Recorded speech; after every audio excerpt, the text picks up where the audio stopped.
may kanya-kanya ng sariling pamilya, ayaw pa rin palang makatrabaho ng isang aktres ang ex niya dahil galit pa rin pala siya sa aktor. Wow. No-operan siya ng serye na makakasama ang dating karelasyon at minamahal. Tinanggihan niya agad ito kahit pabongga naman ang istorya sana. Pero hindi ito yung nasa isip ko, ha? Sino nasa isip mo? Ay, siya, alam mo, hindi yun, ha? Sino? Sino? Iba. Yung isang actress na Oo. malapit sa puso ko. Hindi Ay, naman hindi yun. Oo. Eto kasi dahil magjowa sila. No! Sabi mo, no? Tingnan mo. Tingnan mo Kasi yung magjowa picture, sila no? na inopera ng serye dapat sa isang malaking network para sabi niya, sino-sino po makakasama ko? Si Annette Smith, si Annette Smith. Ay, tawag na lang. Bakit eh?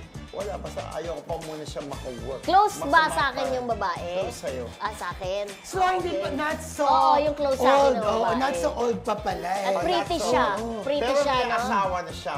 Ayaw Oo. makatrabaho si Annette Smith, di ba? Kasi Ay, baka yung- natatakot siya, 'di ba? Kasi parang si Anich, sa greatest love niya yata yun 'di ba? Si Anich Schnitz pero na- yung okay sa kanya. Nawala na sa ano. Wala na.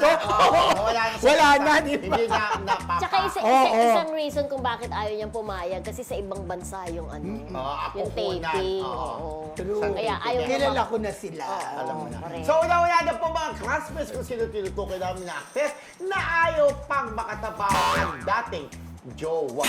Clue! Clue, maganda yung girl. Okay. Artista siya, artista.